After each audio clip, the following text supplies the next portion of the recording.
So this is kind of a roundabout trade return finalized situation because we actually have two trades to dive into from the same draft pick. And you might say, like, oh, that's not that crazy, right? Like, it's just kind of a pick was swapped around twice, and now we can talk about it since the 2025 NHL Draft has come and gone, right? Well, here's the thing. The trades both involve the Red Wings, but one of them doesn't really involve them directly. I'll show you what I mean a little bit later. So today, we are talking about the 75th overall pick. The Detroit Red Wings selected Mikhail Frondell, a prospect that we did make a video about. He's a Slovak goalie out of the Tri-City Storm in the USHL, 6'5", 198. Pretty good goaltending prospect, a guy that was ranked 55th by ISS, 44th by Craig Button, 52nd by Dobber Prospects, and the Red Wings selected him 75th. So, fairly decent value, I'd say. The Tri-City Storm saw .899 save percentage goaltending,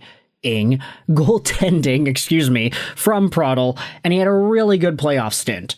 Not to mention some stellar numbers at the World Under-18s, and he also was on the World Junior team. He didn't play any games, but he was on the team. Not to mention the fact that he did have a .920 save percentage in Team U18 Slovakia play amongst U20 competition, which is really good. Frondell's an interesting goaltending prospect. We already made the video about him when he was selected. But the draft pick that was used to select Frondell, that the Red Wings ended up using, was initially a New York Rangers draft pick. And if we click on the trades itself, this is where we dive into how this draft pick was 2 years in the making. This New York pick was initially sent over to the Arizona Coyotes for Patrick Kane. The Rangers acquired Kane from Arizona for a 2025 conditional third-round pick. And this was a multiple-team trade over here. Chicago acquired stuff from New York, and Patrick Kane was sent over to Utah, and then Kane was then sent over to New York to make it work. I mean, not Utah, Arizona. It's just kind of weird to see how everything went down. But the Red Wings ended up using the inevitable draft pick that was sent to Arizona in 2023. Here it is. The Rangers sent this 2025 third to Arizona with the conditions as follows. The hire of New York's or Dallas's 2025 third-round pick, if Niels Longfist scores 55 points, combined in 22-23 and 23-24, the Dallas fourth upgrades to third to trigger the condition. This condition was not met. Therefore, the New York Rangers sent their 2025 third-round pick to Arizona. Ay, this is so complicated, man. 3-team trade.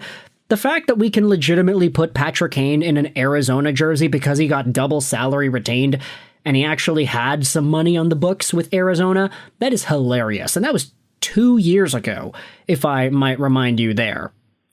So, Patrick Kane, of course, we recognize that his stat line at the time, 45 points in 54 games played as a member of the faltering Blackhawks, salary retained $5.25 million from Chicago, and then an extra $2.625 from Arizona.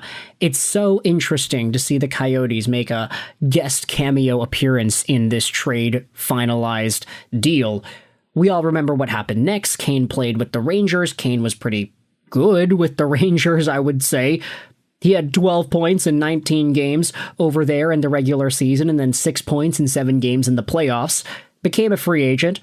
Took the summer off because of his surfacing hip surgery, and then he scored 47 points in 50 games with the Red Wings after signing there in the second half of the season. No big deal. Patty Kane just returned from a surgery that nobody else has ever returned from before, and he put up a near point per game clip. The season after, he had 59 points in 72 games played. Sure, it's not the same 92-point clip that he was producing at before, but it was still very good. And alongside of Alex DeBrincat, I think a lot of Patty Kane supporters were happy to see him get back to form. Maybe not to the super dynamic way he was before, but the guy's 36. He's able to put up 50, 60, 70 points a year. I think he's going to be fine, especially at the dollar amount of $3 million till the end of 25-26. The guy just keeps on getting less and less money. He already made a stellar amount at $10.5 million for 8 years after winning those 3 Stanley Cups, so I think Patrick Kane is kind of chilling with the dollars that he's got. But of course, the Arizona Coyotes ended up holding on to that New York Rangers 3rd round pick, and it was inevitably sent over to Detroit in the Olli Maatta trade. This was almost a year ago. The Utah Hockey Club, no longer Arizona Coyotes, but the Utah Hockey Club acquired Olli Maatta from the Red Wings for this 2025 third. Maatta just didn't really have a spot in Detroit. He had 7 games played. He was at 0 points at the time of the trade.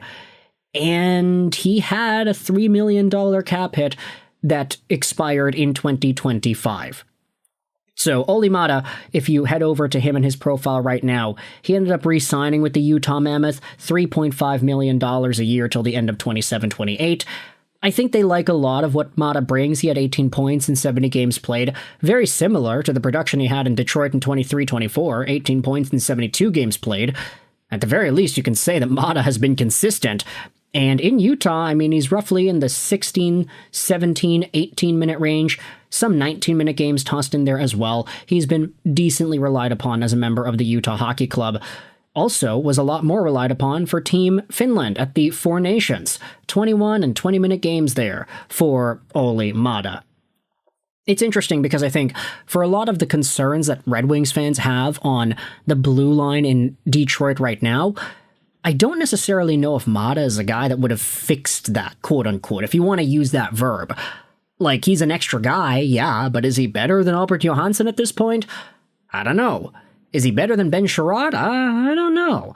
Gustafsson. He's kind of a weird one, because it's like, yeah, he provides so much value offensively, but holistically, is Maatta more valuable than him? I'm not sure.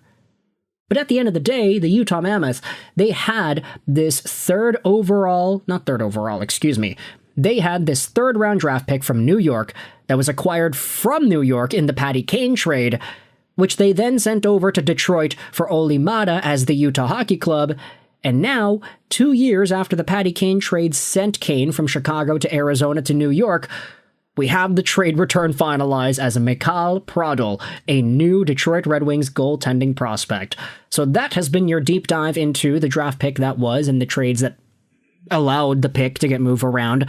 Let me know your thoughts in the comment section below. How do you feel about the resulting conversations and the conversions here?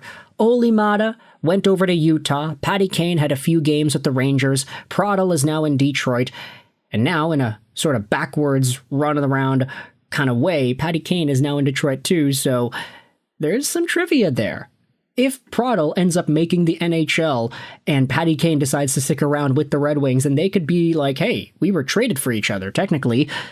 It's kind of funny, isn't it? Let me know your thoughts in the comment section below about this triple, 3-way, double trade finalization between the Red Wings, the Rangers, the Coyotes, and the Utah Hockey Club. I hope you enjoyed this Finnish Ashroll 99, and bye.